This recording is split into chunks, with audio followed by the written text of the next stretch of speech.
Hello नमस्कार, welcome to inculcate learning. 12th class की NCERT psychology हम कवर कर रहे हैं। उसके सेकंड चैप्टर की आज हम बात करेंगे।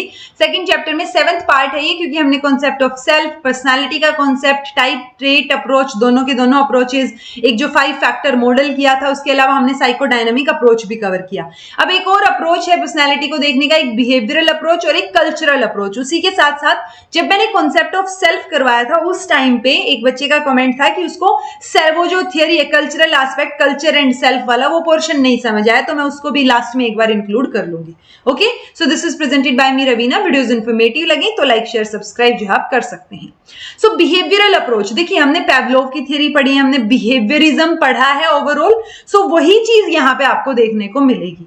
ये जो है वो ज्यादा इंपॉर्टेंस नहीं देते इंटरनल डायनेमिक्स ऑफ बिहेवियर को, मतलब अंदर क्या हो रहा है वो तो बिहेवियरिज्म में भी फोकस नहीं किया गया था ना। जब भी बिहेवियरल अप्रोच, बिहेवियरिज्म की बात आए ना, पैवलोव और उनके डॉग को याद रख लीजिए। ओके, और उन्होंने डॉग के साथ क्या क्या एक्सपेरिमेंट किए थे, क्या क्या चीजें हुई थी, वो दिमाग में रख के चलिए, आपको चीजें समझ आ जाएंगी। तो डॉग के ऊपर उन्होंने बाहरी तौर पे देखा था, उन्होंने ये नहीं देखा था कि वो सलाइवा जनरेट हो रहा है, वो क्यों हो रहा है, क्या प्रोसेस है, वो नहीं था। बस हम कंडीशनिंग कर रहे थे वहां पे। सो वो बिहेवियरल अप्रोच है। बिहेवियरल अप्रोच में इंपॉर्टेंस नहीं दी जाती इंटरनल डायनेमिक्स को। ओके, जो बिहेवियरिस्ट हैं वो डाटा में बिलीव करते हैं which they feel are definable, observable and measurable. So dog से जो सलाइवा, डॉग की मतलब फूड की वजह से डॉग में जो सलाइवा क्रिएट हो रहा था, उसको हम मेजर कर रहे थे, ऑब्जर्व कर सकते थे, डिफाइन कर सकते थे। तो बिहेवियरिस्ट जो है, जो आंखों देखी सामने हो रहा है ना, उसी को मानेंगे। ओके, ये ऐसे नहीं है कि आप दिमाग में कुछ ऐसा हो रहा होगा उस पे जाएंगे, नहीं। जो आप ऑब्जर्व नहीं कर सकते, जिसको आप देख नहीं सकते, मेजर नहीं कर सकते, उसकी बात बिहेवियरिज्म या बिहेवियरल अप्रोच नहीं करता। Okay, they focus on learning of stimulus response connection और उनका रेनफोर्समेंट। यही हमने किस में पढ़ा है, डॉग को वो घंटी बज रही थी तो उसके बाद वापस से उसको सलाइवा आने लग गया फूड आने से पहले ही। तो जो स्टिमुलस मिल रहा है उसकी वजह से रिस्पॉन्स होना, क्या कनेक्शन है स्टिमुलस और रिस्पॉन्स का, कैसे हम रेनफोर्स कर सकते हैं। रेनफोर्समेंट की बात हमने किसमें की थी, स्किनर ने की थी, राइट। सो वो उसके ऊपर ज्यादा फोकस करते हैं। ये पर्सनैलिटी को हम अच्छे से समझ सकते हैं as the response of an individual to the environment. तो वो एनवायरमेंट के प्रति कैसे रिस्पॉन्ड कर रहा है, उस चीज से हम पर्सनैलिटी को समझ सकते हैं। तो पर्सनैलिटी को ये मतलब एक सिंपल डेवलपमेंट, वो they see the development simply as a change in response characteristics. तो जैसे आप नया बिहेवियर होगा तो नए तरीके से, नए एनवायरमेंट में आप अलग तरीके से बिहेव करेंगे। सो उसी बिहेवियर की बात यहाँ पे हो रही है। बहुत सारे जो बिहेवियरिस्ट हैं उन्होंने structural unit of personality is the response, तो उन्होंने बोला कि रिस्पॉन्स ही एकमात्र जो है वो क्या है, स्ट्रक्चरल यूनिट है। मतलब आप स्टिमुलस के प्रति कैसे रिस्पॉन्ड कर रहे हैं, वही जो है पर्सनैलिटी का एक हिस्सा आपका रहेगा। 11th क्लास वाला जो पार्ट हमने किया था उसमें लर्निंग में हमने ऑलरेडी, मैंने बताया था आपको, पैवलोव, स्किनर, बंडूरा, सारी चीजों की बात हम ऑलरेडी कर चुके हैं। तो वही एक बिहेवियरल अप्रोच जो है वो पर्सनैलिटी का रहेगा। कल्चरल अप्रोच की बात करें तो देखिए, कल्चरल अप्रोच मतलब आपका आसपास का कल्चर कैसा है, या आपका सोसाइटी कैसी है, आपकी सोसाइटी कैसी है, तो उन चीजों पे निर्भर करेगा।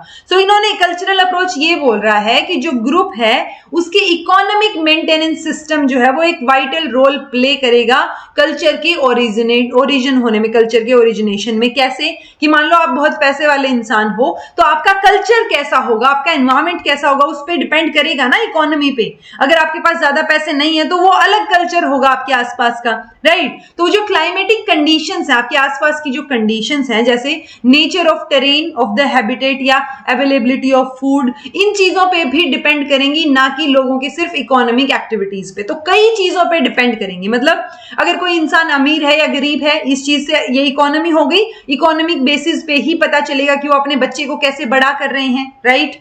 उसके अलावा आप कहाँ रह रहे हैं, आपकी ज्योग्राफी क्या है, एनवायरमेंट कैसा है, टेरेन कैसी है, हैबिटेट क्या है, उसके ऊपर भी निर्भर करेगा। आपकी जो क्लाइमेटिक कंडीशंस हैं उसके ऊपर भी आपका कल्चर जो है वो निर्भर करेगा। सो इन्होंने क्या किया, these elements constitute a child's overall learning environment. तो जो ओवरऑल कल्चर, इकोनॉमिक, सारी चीजें जो है उसके एनवायरमेंट को अफेक्ट करेंगी। पीपल की जो स्किल है या एबिलिटी है, किस तरीके की स्किल आप में डेवलप हो रही हैं, क्या आपके रिचुअल्स हैं, क्या परंपराएं आप बनाते जा रहे हैं, वो सारी चीजें जो है वो कल्चर में होती हैं और वो एक पर्सनालिटी में आपको झलक के आएंगी। ओवरऑल जो इन्होंने बात की, इन्होंने एग्जाम्पल के साथ समझा दिया। जैसे कैसे, ये देखिए, बिरहोर एक ट्राइबल ग्रुप है झारखंड में, मतलब वहां पे वो लोग रहते हैं, तो वो जो है वो नोमैडिक लाइफ है, मतलब घुमंतु लाइफ है उनकी। ओके, यानी एक फॉरेस्ट में जाके वो काम कर रहे हैं, खेल रहे हैं, कूद रहे हैं बच्चे, वहीं से ढूंढ के ला रहे हैं चीजों को, ठीक है। सो वो बिरौर सोसाइटी जो है, उनके बच्चे किस तरीके से जो है वो बड़े होंगे। ऑब्वियसली हंट करना, शिकार करना, चीजों को इकट्ठा करना, काम करना, उसके बाद फल तोड़ के लाना, खाना ढूंढना, वो सारी चीजें होंगी ना। तो उन्हीं के बेसिस पे उनके बच्चों की क्या होगी, वो उसी तरीके से उनका डेवलपमेंट जो है वो हमें देखने को मिलेगा। वो बहुत जल्दी जो है वो इंडिपेंडेंट या ऑटोनमस हो जाएंगे, अपना काम खुद करने लग जाएंगे, ठीक है। जो भी रिस्क या चैलेंजेस आ रहे हैं जो है हंटिंग के दौरान, शिकार के दौरान, वो सारे उनको अर्ली एज में ही पता चल जाएंगे। तो यहां से क्या देखने को मिला कि बच्चा जो है वो कैसे डेवलपमेंट हो रही है उसकी, वो उसके कल्चर पे, उसके रहन सहन पे, उसकी इकोनॉमी पे, सब चीजों पे जो है वो उसका फर्क पड़ रहा है बच्चे के डेवलपमेंट पे। एक और एग्जांपल दिया, जैसे एग्रीकल्चरल सोसाइटीज जो है, तो उसमें क्या सिखाया जाएगा कि बच्चे जो है वो बड़ों का आदर करें, नर्चर करेंगे छोटे वाले लोगों को, यंगस्टर्स को, और वो अपनी ड्यूटीज पूरी करने के लिए बाध्य होंगे। तो वही है ना, आपको घर में क्या सिखाया जा रहा है, क्या कंडीशनिंग मिल रही है, वो चीजें देखने को मिलेंगी। और ये आप रोजमर्रा की जिंदगी में कर रहे हैं और हम ऑब्जर्व कर सकते हैं। तो ये बिहेवियरल क्वालिटीज हैं। ओके, सो ये मोर फंक्शनल बनाई जाएंगी किसमें, एग्रीकल्चरल सोसाइटी में। सो ओवरऑल अगर हम देखें तो हमने ये देखा कि अलग अलग इकोनॉमिक परस्यूट है दोनों का, अलग अलग कल्चरल डिमांड्स हैं। बच्चे जो है वो हंटिंग कर रहे हैं, गैदरिंग कर रहे हैं, किसमें, जो नोमैडिक वाली बात हमने की थी पिछले एग्जाम्पल में, और एग्रीकल्चरल सोसाइटी में एक अलग पैटर्न और एक अलग तरीके से पर्सनैलिटी डेवलपमेंट उनका हो रहा है, ठीक है। सो ये ओवरऑल कल्चर का इफेक्ट जो है वो हर एक की पर्सनालिटी के ऊपर रहेगा। ये कल्चरल अप्रोच में इन्होंने कहा। कल्चर और सेल्फ की बात, जो मैंने कॉन्सेप्ट ऑफ सेल्फ में बात की थी, वहां पे मैंने ये डायग्राम दिखा के समझा दिया था, बट शायद किसी को समझ नहीं आया, तो उस बच्चे ने कमेंट किया। सो इसमें क्या बताया गया, देखिए वेस्टर्न कल्चर ये दिखाया गया पर्सपेक्टिव।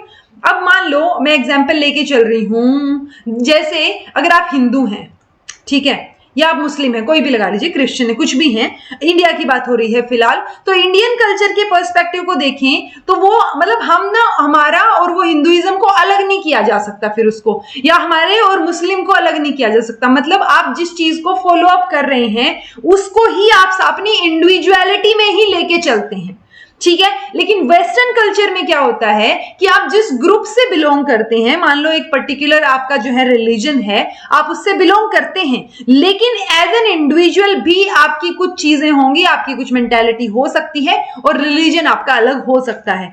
तो इंडिविजुअल और ग्रुप दोनों अलग अलग एग्जिस्ट करते हैं, ठीक है। तो जो सेल्फ है आपका और जो ग्रुप है, वो दो डिफरेंट एंटिटीज मानी गई है वेस्टर्न कल्चर में, जिनकी क्लियरली डिफाइंड बाउंड्रीज है कि भाई ये ग्रुप है, ये ग्रुप की चीजें हैं, इसके अलावा इंडिविजुअल भी अपनी चीजें कर सकते हैं और अपनी चीजें अलग हैं। ओके, तो इंडिविजुअल मेंबर्स जो है ग्रुप के, कि मान लो यहाँ पे एक नंबर मेंबर है, तो एक नंबर मेंबर इंडिविजुअल भी तो है ना, अपनी भी तो कुछ आइडेंटिटी होगी ना। तो वो इंडिविजुअल मेंबर जो है ग्रुप का, वो अपनी इंडिविजुअलिटी मेंटेन करता है। लेकिन अगर इंडियन पर्सपेक्टिव में हम बात करेंगे तो उसमें क्या है जी, सेल्फ जो है वो सेपरेटेड नहीं है अपने ग्रुप से, जो ग्रुप है वही सेल्फ है, ठीक है। तो दोनों एक दूसरे की को एग्जिस्टेंस के साथ चल रहे हैं। वेस्टर्न कल्चर में एक डिस्टेंस मेंटेन रहता है कि भाई ये ग्रुप का काम है, ये चीजें हैं, बट अपना एक इंडिविजुअल भी लेवल पे आप कुछ कर रहे हैं, इंडिविजुअलिटी आपकी है। तो इसलिए वेस्टर्न कल्चर जो है उसको इंडिविजुअलिस्टिक माना जाता है, और जो एशियन कल्चर है या जो हमारा इंडियन कल्चर है उसको कलेक्टिविस्ट माना जाता है, क्योंकि वो कलेक्टिव है, मतलब ग्रुप और इंडिविजुअल जो है वो को एग्जिस्टेंस है, अलग अलग नहीं है दोनों चीजें। बट यहाँ पे इंडिविजुअल और ग्रुप जो है वो अलग अलग होंगे। ओके, सो आई होप आपको ये समझ आया होगा। फिर भी समझ नहीं आया हो अगर, तो कमेंट कर दीजिएगा, मैं दोबारा से अलग तरीके से समझाने की ट्राई करूंगी। This was all about today. Thank you so much for watching. Be happy, keep smiling, subscribe to inculcate learning and be consistent in your studies.